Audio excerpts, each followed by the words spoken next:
soy el doctor César Pipián y el tema que vamos a revisar hoy día es artroscopía. Por favor, confírmenme de que me están escuchando. Sí se le escucha, Sí, doctor. sí, doctor, sí se lo escucha. Muy agradecido. Bien, muchas veces escuchamos decir a los pacientes, me van a hacer un tratamiento que se llama artroscopía, incluso algunos médicos. No es un tratamiento, no avanza a mí.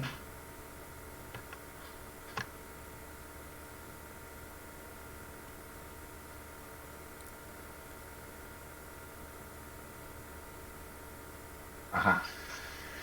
Bien, la artroscopía es una técnica quirúrgica, ¿no?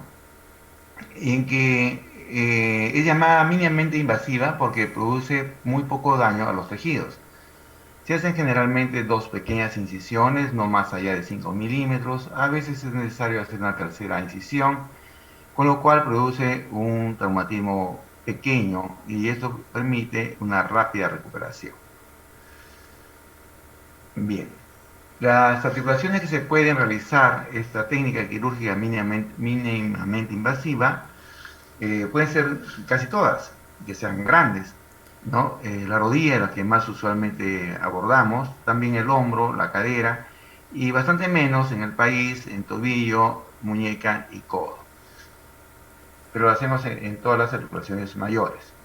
Las ventajas, como hemos dicho, tiene una estancia hospitalaria muy corta, de hecho se puede hacer de manera ambulatoria, bajo sedación y anestesia local. La recuperación es muy rápida, como hemos dicho, pues el daño a los tejidos es muy pequeño. También las complicaciones son menores y sin lugar a duda la estética mejora bastante. Por supuesto que como toda técnica quirúrgica tiene sus complicaciones. La más frecuente, aunque pequeña también, son las infecciones de los portales. A estas incisiones que hacemos le llamamos portales. La trombosis venosa es una de las complicaciones temida, pero mucho depende del paciente, ¿no? Pacientes obesos, pacientes fumadores, hay que pensar mucho pues en anticoagularlos, ¿no?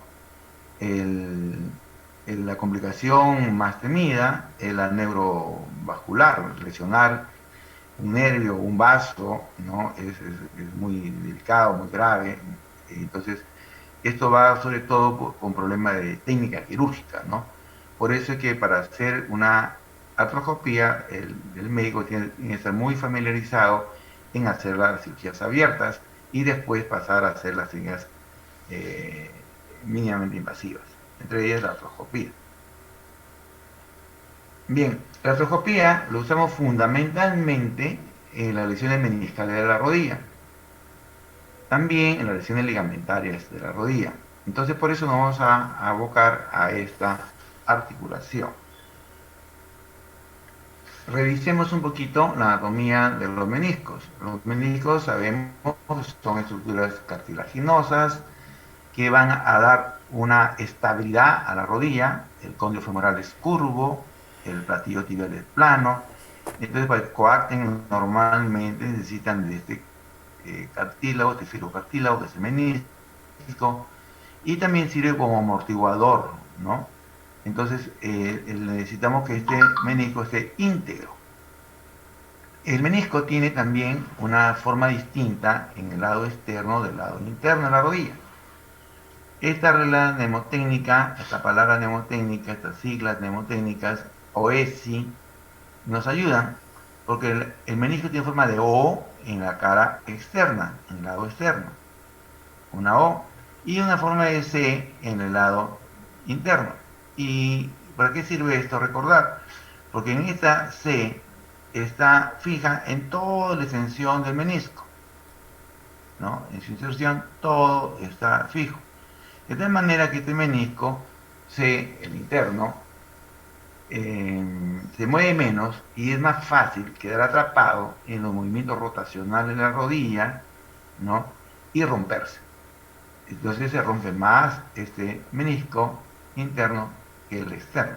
¿Por qué? Porque está fijo, es muy poco móvil. En cambio el externo es más móvil porque tiene una zona en que no está fija y entonces escapa a que se atriccionen en los movimientos rotacionales de la rodilla. También hay que recordar que los meniscos tienen una irrigación en su inserción, de la parte que se insertan, ¿no?, en su base están muy irrigadas. En cambio en el borde libre no hay irrigación. A esta zona de borde libre, donde no hay irrigación, se llama la zona blanca. Mientras que la zona donde está insertado el menisco a la cápsula articular, ¿no?, se inserta la cápsula articular, es la zona roja, donde tiene muy buena irrigación. Una zona intermedia, se llama zona roja blanca, ¿no?, tiene pobre irrigación. ¿Y por qué es importante saber esto? Porque cuando se rompe en la zona blanca y pretendemos suturarlo, o lo suturamos, no va a cicatrizar, porque no tiene irrigación. Entonces las suturas van a ir bien cuando se hace en la zona roja y menos éxito en la zona roja blanca y ningún éxito en la zona blanca. Entonces hay que recordar esa irrigación de los meniscos.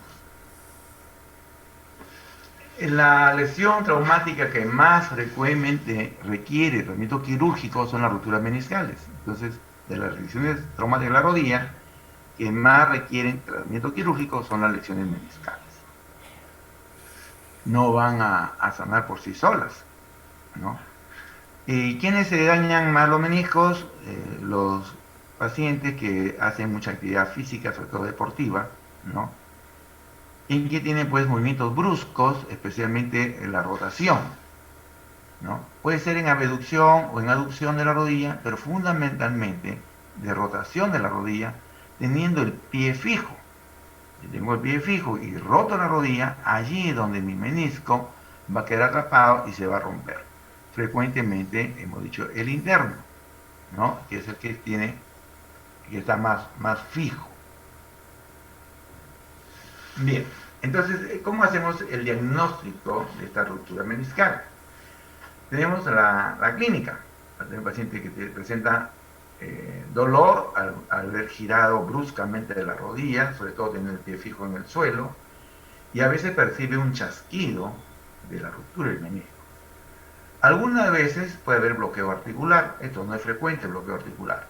El bloqueo articular es cuando, en esta imagen, hay una ruptura longitudinal grande y se desprende un fragmento simulando el asa de un balde, por eso esta ruptura se llama en asa de balde, ¿no?, como aquí podemos meter la mano y levantarlo, como si fuese el asa de un balde, y el cóndilo queda atrapado aquí al medio. Entonces el cóndilo se va a luxar este menisco, esta parte del menisco, y atrapa y no deja hacer la flexo-extensión de la rodilla. Poco frecuente, a eso se llama bloqueo articular. Lo frecuente es que tenga dolor, ¿no?, y el aumento del líquido sinovial, la hiderartrosis. Esto es lo frecuente en los momentos agudos.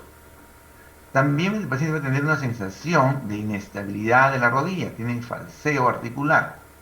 Cuando ya tiene más semanas, tenemos la hipotrofia muscular. Como utiliza menos esta extremidad por el dolor, ya no puede jugar pelota, entonces produce una hipotrofia del cuádriceps. Existen muchos signos meniscales, una decena por lo menos. Recordemos 3 que son fáciles de recordar, ¿no?, el vado, Rocher y el Stable. El vado consiste en flexionar al máximo la rodilla, y si produce dolor al flexionar, es lógico pensar que el menisco en su cuerno posterior está siendo presionado, y si hay dolor está roto. El Rocher a la inversa, a la extensión máxima de la rodilla va a comprimirse la parte anterior del menisco, y entonces pensamos en la ruptura del cuerno anterior del menisco. Y el Steinmann es un signo que consiste en girar el pie, ¿no?, hacer girar la rodilla desde el pie Y cuando se gira hacia la cara externa, estamos explorando el menisco interno. Entonces, si yo giro, ¿no?, desde el pie hacia externo y produce dolor, el menisco interno es el dañado. Y a la inversa, ¿no? Si hago el giro hacia interno, el menisco externo es el dañado. Entonces, el signo de Steinmann, ¿no?, que se llama Steinmann 1, que se hace sin ninguna presión en la rodilla, tan solo girando interna o externamente, podemos establecer qué menisco es el dañado. El Steinmann 2 es colocando nuestro dedo en la línea articular. Entonces, yo roto hacia adentro y presiono en la línea articular externa y puedo hacer movimientos de flexión y extensión y produzco el dolor. Y así me da positividad al signo de Steinmann de acuerdo hacia dónde roté para saber qué menisco estoy explorando. Entonces recordar, ¿no?, que es la inversa. Entonces algunos dicen, el talón señala. Si el talón está hacia afuera, estoy investigando el menisco interno. Si el talón está hacia adentro, estoy investigando el menisco externo. Entonces, cuando hago rotación externa, evalúo al menisco interno. Cuando hago rotación interna, evalúo al menisco externo. Eso es lo más trascendental, importante que ustedes deben recordar. Hacer presión sobre la línea articular, interna o externa, también es importante. Yo puedo presionar con mi pulgar, mi dedo índice, sin hacer la rotación, y palpo la línea articular interna y provoco dolor o no en estas líneas interarticulares internas o externas. Luego puedo hacer el vado Rocher, o sea, vado, flexiona totalmente, una flexión total, hago que el talón, ¿no?, en neutro, vaya hacia la cara posterior del muslo en máxima flexión. Si hay dolor, entonces el cuerno anterior del menisco debe estar presionado. Y si hago extensión máxima, el cuerno anterior del menisco está presionado y allí causa dolor. Bien, hay otros muchos más que hacen presión, el TDA, el de McMurray, en fin, que no van a recordarlo más allá, que se recuerden tres y nada más que tres: Vado, Rocher y el Steinmann, para poder pensar en la posibilidad de una ruptura meniscal. Cuando un paciente viene con dolor en la rodilla y de artrosis y que tuvo ese movimiento de rotación brusco en la rodilla, entonces busco estos signos y pienso en la posibilidad de la ruptura meniscal. Entonces lo hacemos el diagnóstico en base al mecanismo de lesión, a la sintomatología, ¿no?, signos y signos del examen físico. Los rayos nos pueden ayudar poco, porque el menisco es una imagen, pues, radiolúcida, no la puedo ver. De allí que el gol estándar es la resonancia magnética nuclear. La artroscopía, usarla para diagnóstico es mucho. La artroscopía en todo caso debe ser diagnóstico y terapéutica, ¿no? Entonces el diagnóstico lo hacemos en base a resonancia magnética nuclear, le hacemos a todos aquellos que cumplen, pues, con los criterios de la clínica para pensar en una ruptura meniscal. No puedo hacerle resonancia a todos los pacientes que le duelen la rodilla, ¿no?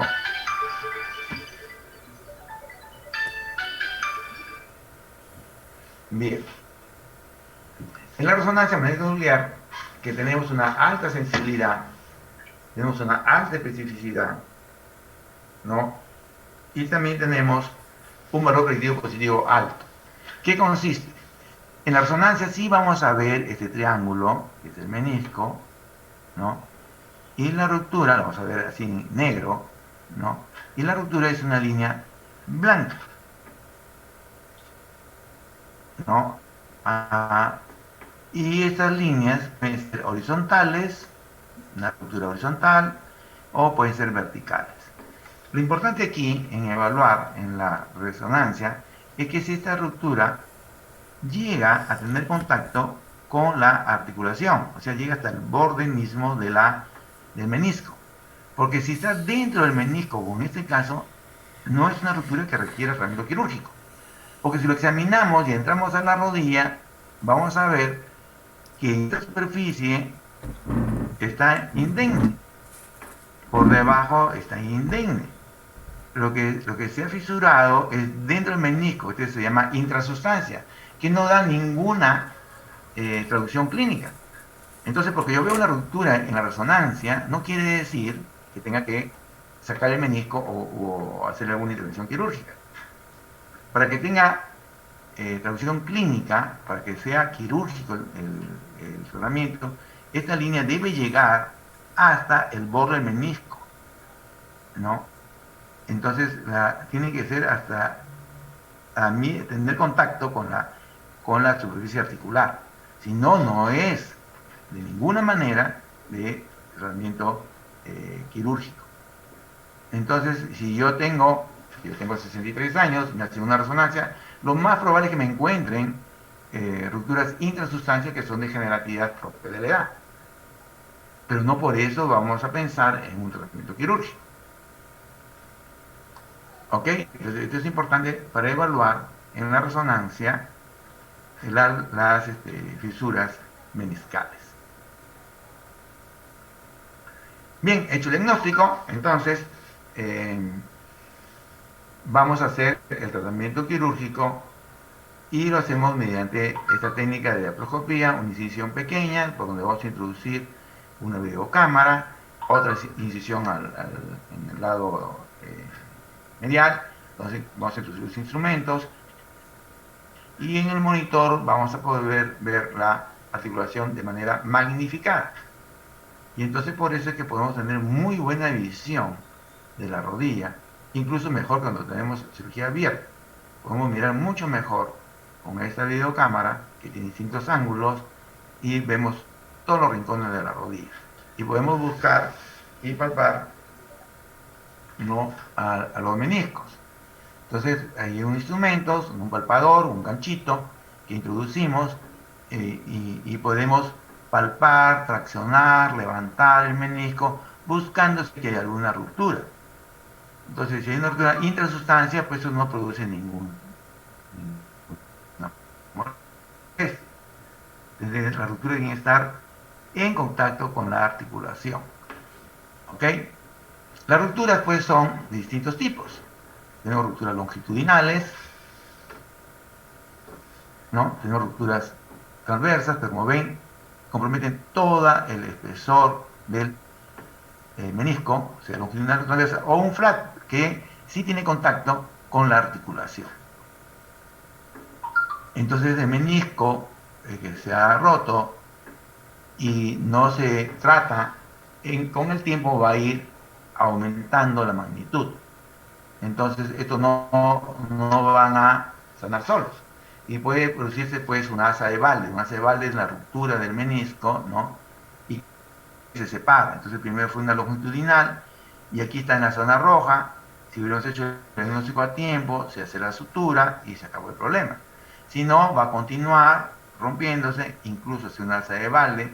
Y si ya tengo una asa de Walde, si es pequeña, como en este caso delgadita, podemos recortar en los extremos y ya me queda un menisco adecuado. Pero si es bastante ancho, voy a perder todo el menisco si no lo tengo a tiempo, porque si está a tiempo es una roja, entonces lo puedo suturar. Entonces es vital que hagamos el diagnóstico del menisco lo antes posible, de la ruptura meniscal lo antes posible, para poder darle solución. Cuando es en la zona blanca, hemos dicho que no tiene sentido suturarlo, porque no va a cicatrizar. Y si es en la zona blanca, entonces tenemos que remodelarlo, tenemos que regularizarlo, ¿no? Entonces, la cirugía en realidad es una menisectomía parcial. Estoy retirando menisco. Con esta pinza, ¿no?, como una tijerita, vamos cortando el menisco hasta que quede regular y ya no quede este borde que se le va a dañar, o esta lengüeta. Entonces hacemos la regularización del menisco en la zona blanca. No podemos suturar en la zona blanca. Entonces, ¿me lo va a reparar? No, la zona blanca no podemos repararlo. Vamos a recortar y que quede nuevamente uniforme el menisco y siga cumpliendo su función. A mayor cantidad de menisco que retire, más inestabilidad me va a crear, ¿no? Entonces, la idea es retirar lo justo necesario.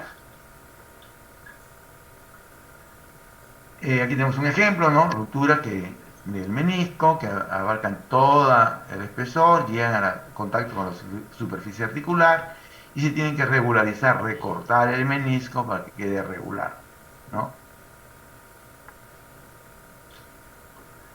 Si la ruptura meniscal está en la zona de inserción, cerca de la cápsula articular, entonces sí podemos, entonces este menisco, ¿no?, que está roto longitudinalmente, pero cerca a la inserción, a la cápsula articular, ¿no?, con el palpador lo estamos acercando y vamos a poder suturarlo, pero en la zona roja. Hay una serie de tipos de técnicas de sutura que no vienen al caso, ¿no? Y este tiene buen pronóstico si lo hemos hecho pues a tiempo, ¿verdad? Bien, veamos ahora las lesiones ligamentarias de la rodilla, ¿no? También es más frecuente en los varones, ¿no?, en la edad deportiva, que se hace mucho deporte, sobre todo de contacto, ¿no?, de transmisión de energía, y también en los accidentes de tránsito, carros o motos. Ahora cada vez hay más motos, hay más lesiones graves de estas rodillas. Los meniscos pues no necesitan un traumatismo muy intenso, los ligamentos romperse sí necesitan un traumatismo muy intensos. Recordemos un poquito los ligamentos de la rodilla. Tenemos los ligamentos colaterales, en este caso el medial, en que van desde el cóndilo femoral al platillo tibial interno, ¿no? Este es el ligamento colateral medial. Y el externo va desde el cóndilo femoral y no al platillo tibial, sino va a la cabeza del peroné, ¿no? Es la diferencia entre estos dos ligamentos en cuanto a sus inserciones. Y también tenemos los cruzados. Ya hicimos los laterales, los cruzados. Tenemos dos cruzados. Esta AEPI nos va a hacer recordar sus inserciones. AEPI. El anterior va al cóndilo femoral externo. El anterior, el cruzado anterior, se va a insertar en el externo. Aquí el anterior al externo. Aquí está el peroné al externo. Mientras que el posterior, ¿no?, que se inserta en la parte posterior de la tibia, va a ir al cóndilo femoral interno. A recordar entonces AEPI. ¿Cómo se dañan los ligamentos colaterales? El interno se va a dañar cuando tengo un movimiento que me produce un valgo forzado. Si yo fuerzo el valgo, se va a dañar el ligamento interno. ¿Ok? Y si lo fuerzo en varo, a la inversa, entonces voy a dañar el ligamento colateral externo. Lógicamente, a más magnitud, puedo dañar no solamente un ligamento, sino también un cruzado, que lo vamos a ver más adelante. No a veces hay lesiones únicas, hay lesiones dobles o triples, como en este caso la triada de Donoghue. Cuando el valgo es muy intenso, ¿no?, entonces me produce una ruptura del ligamento colateral medial, me produce un valgo intenso, se tensa entonces el ligamento colateral medial y se rompe. Y esto también desgarra al menisco medial. Y si sigo el valgo forzándolo más, voy a romper el cruzado anterior. Esto es la llamada triada de Donoghue, o una triada pues muy compleja de solucionar, ¿no? Entonces, no es que solamente se rompió mi menisco, puedo tener roto el menisco y también el ligamento, ¿no? O solamente también uno de ellos. Este es el caso de más magnitud, de mayor gravedad, de mayor intensidad del traumatismo que producen estas triadas de Donoghue: ruptura del ligamento medial, menisco medial y cruzado anterior. Existen otras lesiones también, depende de la magnitud. Si ya no le hago, como en el anterior caso, que aquí estamos haciendo un valgo interno, y le hago un varo, entonces va a romper del otro lado. Primero se rompe el ligamento externo, pero puede también tener una abulsión de la cabeza del peroné. Hay inestabilidad, me va a dar el bostezo positivo, pero no porque el ligamento se rompió, sino porque se abulsionó la cabeza. Bien, que puede haber fracturas también del platillo tibial. Puede haber lesión del nervio ciático volito externo, ¿no? Cuando se fractura el peroné, en la cabeza del peroné, siempre hay que pensar si está lesionado el nervio ciático volito externo, porque gira alrededor del cuello del peroné. Entonces siempre hay que buscar otras lesiones asociadas. En cuanto a las lesiones de los ligamentos cruzados, hemos visto los mediales y laterales, ¿no? El interno y el externo, vamos a ver los cruzados. Los cruzados, hemos dicho, se pueden lesionar acompañando los ligamentos medial a los meniscos, ¿no? Por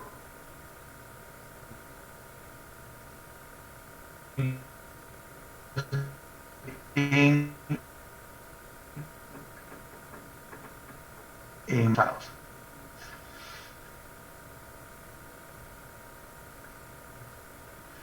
Se me fue el internet, entonces estamos hablando de ligamentos cruzados. Los cruzados pueden dañarse el anterior o el posterior, hemos dicho, son movimientos bruscos, ¿no? Que producen un desplazamiento muy marcado de las estructuras óseas y desgarran esas fuertes ligamentos, ¿no? Dependiendo en qué dirección está yendo la fuerza para ver si rompe el cruzado anterior o el posterior. El diagnóstico de estas lesiones ligamentarias entonces va basado en la anamnesis, el examen clínico, las radiografías y sigue siendo el gol estándar resonancia magnética. Por supuesto se puede diagnosticar por la artroscopía, pero hacer la artroscopía como diagnóstico y tratamiento. El examen clínico. Entonces, reproduzco el traumatismo que eso ocasionó. Yo fijo el muslo, teniendo la rodilla en extensión, y llevo la pierna en valgo. Entonces estoy tensando el ligamento colateral interno. Si entonces es un bostezo, si se apertura acá, como cuando bostezamos, separamos el maxilar, igual se separa acá, se apertura un espacio entre el cóndilo y el platillo tibial. Y esta inestabilidad, este bostezo, me va a decir que el ligamento dañado es el interno. Entonces hago la abducción, la separación, para evaluar el ligamento interno. A la inversa para el ligamento externo, ¿no? Entonces tenemos para los ligamentos laterales el bostezo externo o el bostezo interno, y voy a valorar la magnitud de la separación. Siempre esto se hace comparando con el lado sano. Y podemos saber entonces, porque hay algunos que son más laxos, y los peloteros, los futbolistas son más laxos, entonces aparentemente puedo tener un bostezo mayor al habitual, pero si comparo con el otro lado y también es un bostezo igual, no es patológico. Tiene que ser mayor en una rodilla que en la otra. Para los ligamentos cruzados tenemos el test del cajón anterior o posterior. Si yo fijo el muslo, fijo el pie, ahora estoy sentado sobre el pie, y llevo la tibia hacia adelante, estoy probando al cruzado anterior, ¿no? Entonces, si yo llevo la tibia hacia adelante, teniendo el pie fijo, esto es lo importante, tener el pie fijo. Si no quiere sentarse sobre el pie, que no es muy aconsejable, alguien le fije con sus manos el pie a la mesa. Si están solos, bueno, se sientan sobre el pie, traccionan hacia adelante, y si la tibia se desliza hacia adelante, entonces el cajón anterior es positivo. Y hacemos a la inversa, pie fijo y llevo la tibia hacia atrás, y si se desliza hacia atrás, el cajón posterior positivo. Comparamos con el lado sano. El test de Lashman, que es otro, que hay que fijar el muslo con una mano y con la otra llevar la tibia hacia adelante o hacia atrás, ¿no? Entonces este deslizamiento me da la positividad. Es un poco más difícil porque la mano no puede fijar bien el muslo, ¿no? El muslo es bastante ancho y la mano no puede a veces sostener todo ese muslo. Es un poquito más difícil de hacerlo. Entonces el más sencillo es el maniobra de cajón. Por supuesto que hay otros más, el pivot shield, una serie de exámenes que yo quiero que recuerden tan solo el cajón. Cajón anterior y cajón anterior. Si ese cajón, porque simula como uno jala y abre un cajón, igualito jala la tibia hacia adelante, ¿no? Cajón anterior, y cuando cierro el cajón hacia atrás, cajón posterior. Existen las maniobras de radiografías en estrés. No es recomendable porque se van a irradiar, aunque aquí se han puesto guantes de plomo, ¿no? Pero lo que trata de hacer es una radiografía en estrés. O sea, le hago valgo ¿no? Con mis manos, le tomo la radiografía y mido cuántos milímetros se aperturó. Si aperturó más de 10 milímetros, entonces una ruptura de ese ligamento, una ruptura total. Estas son técnicas pues, que nos van a irradiar y es mucho mejor si tengo la posibilidad de hacer una resonancia, ¿no? En la resonancia hemos visto que va a ser de color negro el ligamento, ¿no? Entonces acá tenemos para el ligamento cruzado anterior, ¿no? Lo vemos todo, y aquí no lo vemos, ¿no? Este está roto. Para el cruzado posterior, ¿no? El cruzado posterior vemos el ligamento indemne y acá lo vemos roto. ¿Qué hacemos con los pacientes que tienen estos problemas de esguinces de los ligamentos? Ya ustedes saben que los esguinces son en grado, primer grado cuando hay una distensión, no existe ruptura. Segundo grado cuando la ruptura es parcial, algunas fibras se han roto, otras no. Y tercer grado es cuando se rompen todas las fibras, una ruptura total del ligamento. Cuando tengo un esguince de primer grado, entonces el tratamiento va a ser, como ustedes lo han visto en otras regiones, ¿no? Sobre todo el tobillo, en base a antiinflamatorios, crioterapia, ¿no? Aplicar hielo, unos 10 minutos cada hora y reposo. En los esguinces de 1 grado ya hay que embolizarlos porque hay ruptura, ya hay equimosis, entonces hay que embolizarlos en 4 o 6 semanas con algunos ortésicos, como viendo en la foto, o aparatos de yeso, ¿no?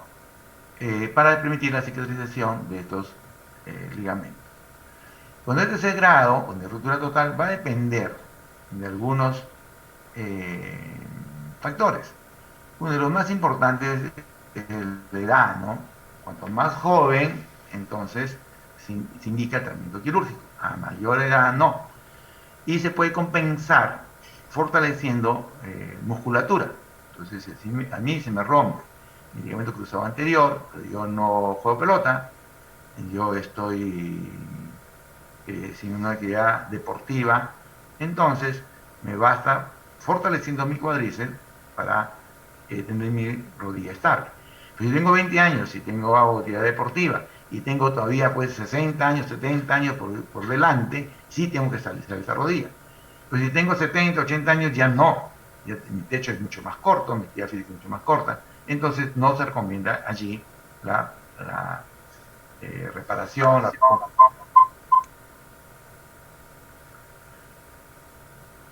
Bien, en cuanto a los ligamentos, tengo un eco.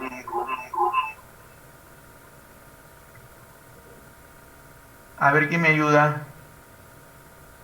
Y ya se fue el eco. Gracias por la ayuda. El ligamento medial normalmente no se va a reparar, sino el lateral. El medial se hace con la inmovilización, que hemos visto, con un ortésico, un aparato de yeso. Y el lateral sí, se va a hacer la reparación, o sea, la sutura en casos agudos y la reconstrucción en casos crónicos. La reparación hay que no solamente suturar, sino darle la tensión adecuada, ¿no? Para ese ligamento. Cuanto más días hayan pasado, la reparación es más difícil. Después del 10º día ya no tenemos muy buenos resultados. Cuanto más demore, son peores resultados. Por eso es que a veces es mejor ya no una reparación, sino una reconstrucción, ponerle otro ligamento, ¿no? La reparación siempre debe hacerse la fijación sobre un hueso regularizado, o sea, sangrante, con suturas óseas que no se reabsorban.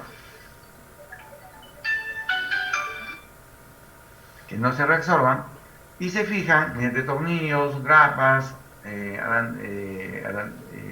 distintos implantes de poder fijar en el hueso estos ligamentos, ¿no? En cuanto a los cruzados, aquí sí no se pueden coser, suturar, hay que reconstruirlos, hay que hacer nuevos ligamentos, ¿no?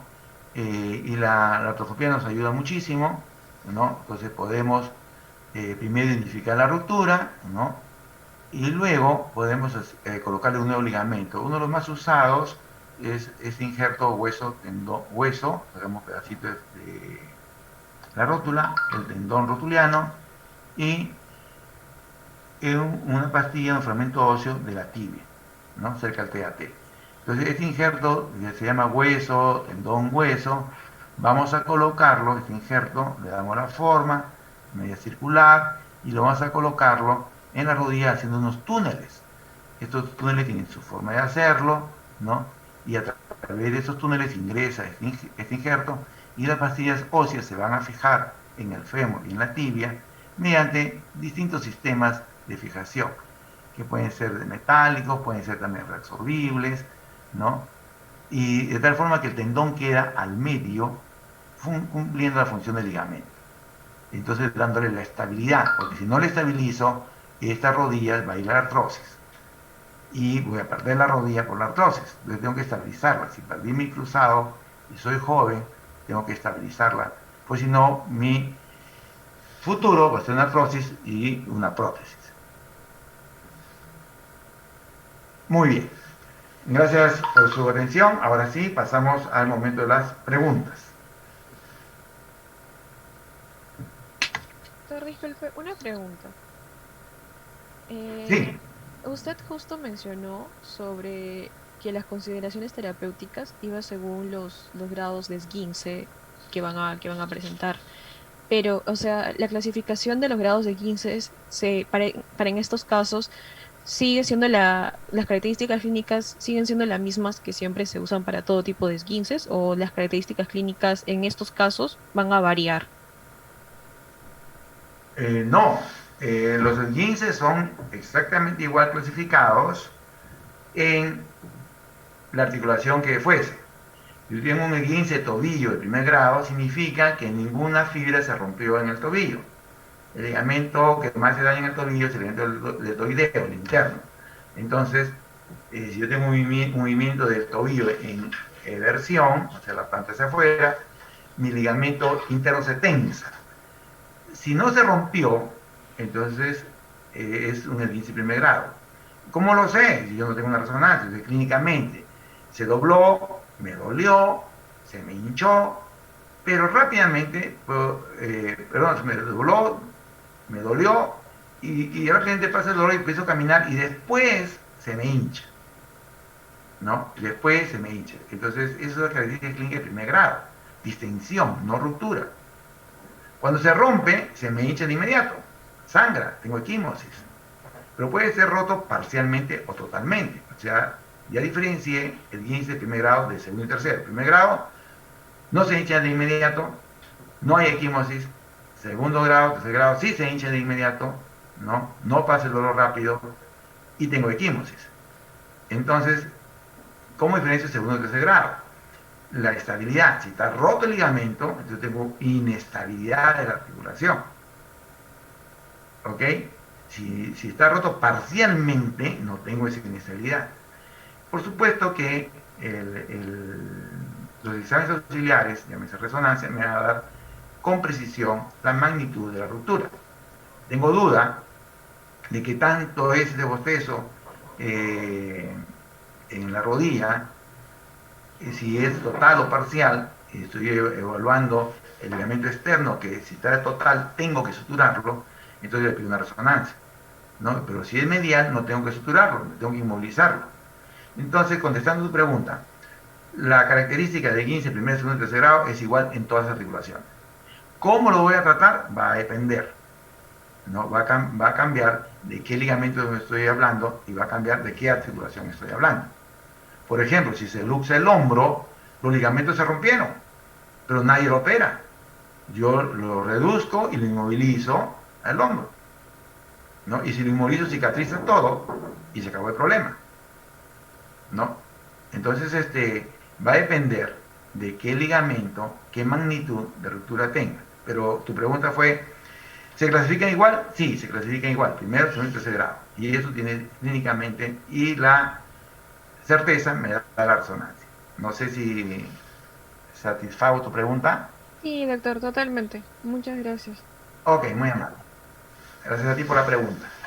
Bien, otra pregunta, por favor. A ver el chat, déjenme revisar el chat. Acá tengo una pregunta. En la lesión de la parte blanca, roja, sí se sutura, ¿verdad? ¿O solo roja? Sí la suturo, ¿no?